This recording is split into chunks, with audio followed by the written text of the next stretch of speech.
బీరకాయ అనేది ప్రతి ఒక్కరు తింటారు. ఆ బీరకాయ ఏ విధంగా ఇక్కడ పండిస్తారు అని మీకు చూపిస్తాను. సో ఈ బీరకాయని ఇంగ్లీష్లో రిచ్ గాడ్ అని పిలుస్తారు. దీన్ని సైంటిఫిక్ నేమ్ వచ్చి లఫా ఎక్యూమ్ టెంగ్లర్.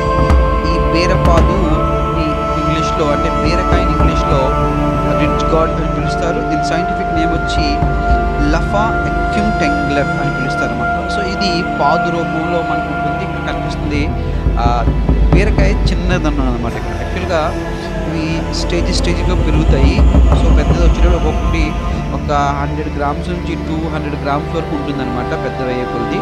సో ఫస్ట్ ఇదిగో చిన్నగా చూసారా, చిన్నగా ఉండే ముందు ఇదిగో ఆ పైన పువ్వును చూసారండి. పాలినేషన్ ద్వారా పరాగ సంపర్కం అనే విధానం ద్వారా నేచర్లో ప్రకృతిలో జరిగేటువంటి అదొక చేంజ్ అనమాట. అది బర్డ్స్ ద్వారా అవ్వచ్చు, లేకపోతే ఇన్సెక్ట్స్ ద్వారా అవ్వచ్చు, లేకపోతే హనీ బీస్ ద్వారా ఈ పాలినేషన్ జరుగుతుంది. జరిగిన తర్వాత పువ్వు వస్తుంది అన్నమాట. పువ్వు నుంచి వచ్చేటువంటి ఈ బీరకాయ కూడా అంత స్టేజ్ ఉంటుందన్నమాట. మీకు ఇదిగో చాలా బీరకాయలు అయితే ఈ పాదు అంటే క్రేపర్ జాతికి చెందిందనమాట. చూడు ఒక్కచోటే మనకి 1, 2, 3 మనకు కనిపిస్తున్నాయి అన్నమాట బీరకాయలు ఆర్ రిచ్ గాడ్స్ అన్నీ కూడా.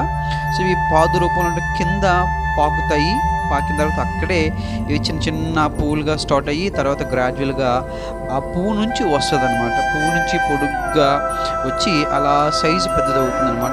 ఇది క్రేపర్ జాతి. ఇదిగో సో ఆల్మోస్ట్ ఇదిగో ఇలా తయారవుతుంది. ఇప్పుడు ఇంకా పెద్దగా వస్తుంది. దీంట్లో హైబ్రిడ్ ఉంటుంది, అలాగే రీజనల్గా పండేది కూడా ఉంటుంది. సో ఆల్మోస్ట్ రైతులందరూ కూడా సీజనల్ వెజిటేబుల్ అనమాట. ఎక్కువ రైనీ సీజన్లో ఎక్కువ ఉంటుంది. ఇది డైజెషన్ చాలా ఈజీగా పనిచేస్తుంది అనమాట. పేషెంట్స్కి కానీ లేకపోతే హాస్పిటల్లో ఉన్న వాళ్ళు కానీ ఎక్కువగా బీరకాయ కర్రీ వండి పట్టుకెళ్తారు అనమాట, ఫ్రై. సో డైజెషన్ అయిపోతుంది ఈజీగా అనమాట. సో ఎందుకంటే దీంట్లో 99% వాటర్ ఉంటుంది, అలాగే ఫైబర్ కూడా ఉంటుంది అనమాట దీంట్లో. అక్కడ కనిపిస్తుంది కదా, అది పందిరి వేసిన తర్వాత పందిరి మీద చేసేటువంటి అదనమాట. మనకు అక్కడ కూడా చూపిస్తాను ఎలాగ ఉంటాయి అనేది. సో మనకు కనిపిస్తుంది. మనం కింద ఉన్న దానికన్నా ఇక్కడ ఉన్న వాళ్ళు ఏమవుతుందంటే బీరకాయలు ఈజీగా ఎదుగుదడానికి అవకాశం ఉంటుందంట. కిందకి అంటే ఎర్త్ గ్రావిటేషన్ ఫోర్స్ మీద భూమి ఇలా అవుతుంది కాబట్టి కిందకి ఆ బీరకాయలు ఒకటి కిందకి రావడం కరెక్ట్గా సైజులోను కరెక్ట్గా లెంగ్త్లోను కరెక్ట్గా ఉంటాయి అన్నమాట. అది కింద ఉంటే ఆకులతో నొక్కేసి సరిగ్గా రాదంట అనేది ఆ పెద్ద అయినా చెప్పడం జరిగింది మనకి అంతా కూడా.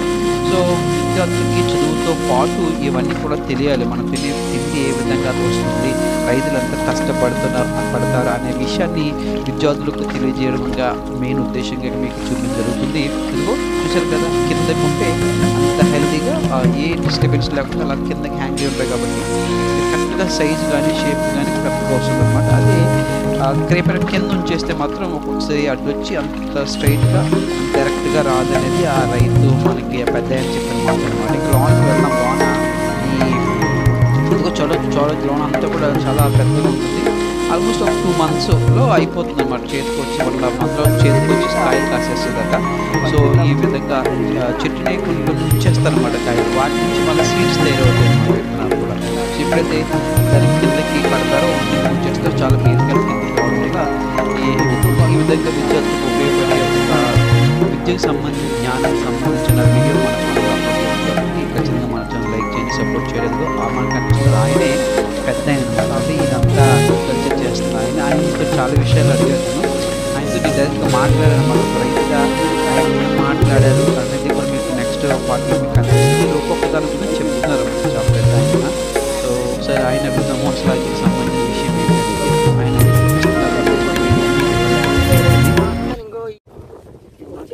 చేసాక పీకెత్తానండి. పీకెత్తే ఎండిపోయాక ఈ పాడి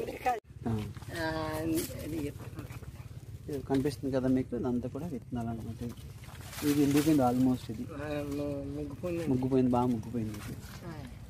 ఇది దీనికి అంతా కూడా బాగా అంతే అండి, తరుణం లేదు. ఇంకా మన అదృష్టం అయితే ఇంకొక 20 రోజులు. ఇది మాత్రం 2 నెలలుగా. ఏది బీరకాయ 2 నెలలుగా పందిరి. ఎంత పెట్టుబడి పెట్టారు మీరు జనరల్గా? పెట్టుబడి చాలా రెక్కల కష్టమే. మనం ఏదన్నా తర్వాత ఇది వాడతానండి నేను, ముందు గోమూత్రం సేంద్రియ అది వాడతానండి.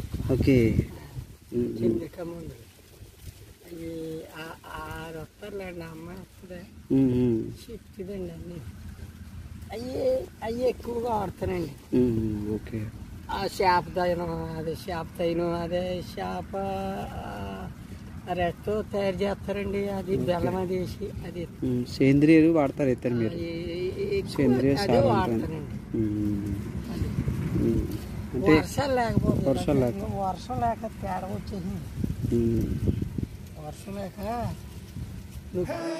ఇక్కడ మనకు కనిపిస్తున్నాయి ఎండిపోయినటువంటి బీరకాయలు రిచ్ గార్డెన్ నుంచి సెపరేట్ చేసేస్తారన్నమాట. సీడ్స్ సెపరేట్ చేసి వీటిని పడేస్తారన్నమాట. చిన్న హోల్ పెట్టారు చూసారా ఎంట్రన్స్లో, దాని నుంచి మొత్తం అన్నీ కూడా వచ్చేస్తాయి నెక్స్ట్ పంటకి అనమాట. Thank you for watching Johnson Kakinada YouTube channel.